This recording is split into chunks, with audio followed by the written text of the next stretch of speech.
Analyse comparative du partage de fichiers entre Google Drive et Dropbox. Je vais tout d'abord vous présenter Google Drive et Dropbox. Google Drive, c'est un service de stockage et de consultation, de partage et de gestion de fichiers en ligne. À l'intérieur de Google Drive, vous pouvez trouver des logiciels bureautiques avec Google Drive a une capacité de 15 gigaoctets de stockage gratuit. Dropbox était aussi un service de stockage, de partage, de gestion de fichiers localement et en ligne. Par contre, lui ne peut avoir que 2 Go de stockage gratuit et jusqu'à 1 Teraoctet de stockage payant. Dropbox et Google proposent deux modes d'accès à leurs services de stockage en ligne via un navigateur ou par le biais d'une application installée qui synchronise en ligne de façon automatique. La fonction de partage de fichiers, que ce soit en ligne ou via l'application installée sur le poste, est possible aussi bien avec Google Drive que Dropbox.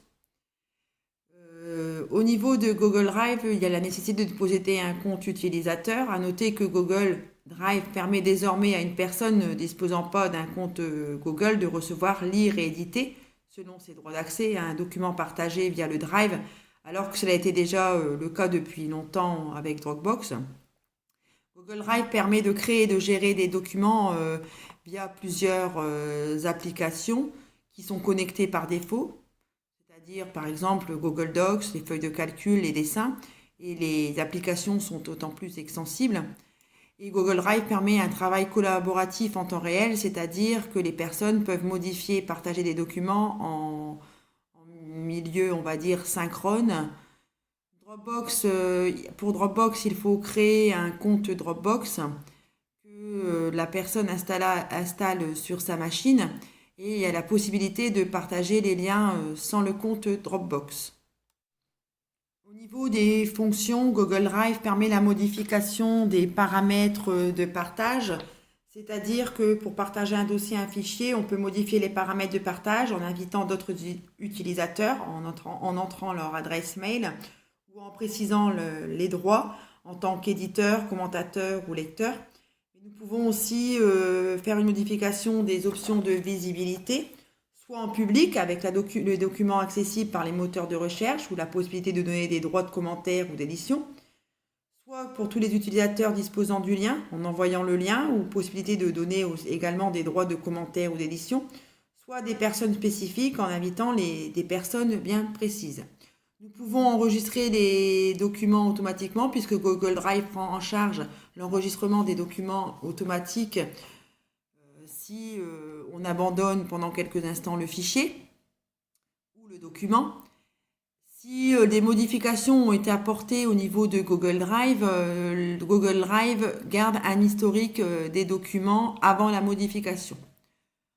Dropbox, il y a une synchronisation des fichiers qui sont ajoutés ou modifiés dans le dossier local avec le cloud et les autres dossiers qui se trouvent sur les autres machines.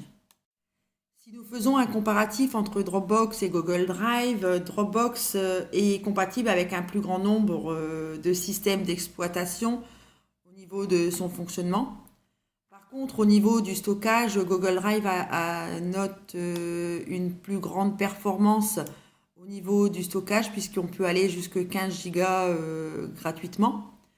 Au niveau de l'ergonomie, Google Drive et Dropbox sont faciles d'utilisation. La différence, c'est que Dropbox est un dossier local au cloud par simple glissement. Si l'on fait un comparatif au niveau des inconvénients, c'est qu'au niveau du stockage, Google Drive se limite à l'espace partagé par boîte mail et Gmail. Et qu'au niveau des propriétés, Google Drive est un système propriétaire qui est réduit uniquement à Google, alors que Dropbox a un système beaucoup plus élargi. Par contre, Dropbox, au niveau de la gestion des fichiers et du partage de fichiers, n'a pas d'édition dans l'espace de prévisualisation, puisque Dropbox ne permet pas de prévisualiser pour l'instant certains fichiers comme les fichiers Excel.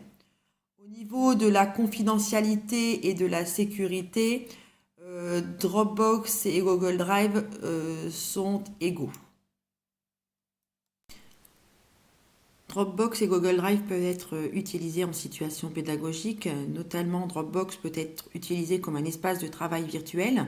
Il permet notamment un travail collaboratif et un partage de documents éducatifs. Pour Google Drive, en situation pédagogique, nous pouvons l'utiliser dans le système de classe inversée, c'est-à-dire que les étudiants préparent en amont le cours. Il peut être aussi un lien pédagogique et social, notamment quand les étudiants sont absents. Et il permet un travail collaboratif et mutualisation des échanges, notamment avec l'interactivité au niveau de la mutualisation de manière synchrone. Dropbox et Google Drive permettent un partage de fichiers à distance à travers les réseaux informatiques et est un atout pour le monde éducatif. Il permet notamment un travail collaboratif qui se trouve donc amélioré à travers ces outils. On note une préférence pour Google Drive qui affiche un atout certain par rapport à Dropbox en termes de prévisualisation et édition de documents, puisqu'il permet d'éditer des documents bureautiques et Dropbox ne permet pas de prévisualiser pour l'instant des fichiers Excel. Au niveau des fonctions collaboratives autour du document, seul Google Drive propose un choix étendu en matière de partage de documents et il offre la possibilité de définir plus finement, on va dire, les droits que Dropbox en permettant par exemple d'octroyer des droits de modification, de commentaires ou de consultation. Au niveau de la vitesse d'envoi et de téléchargement de fichiers, en upload et download, on notera une préférence justement pour Google Drive qui est beaucoup plus rapide que Dropbox.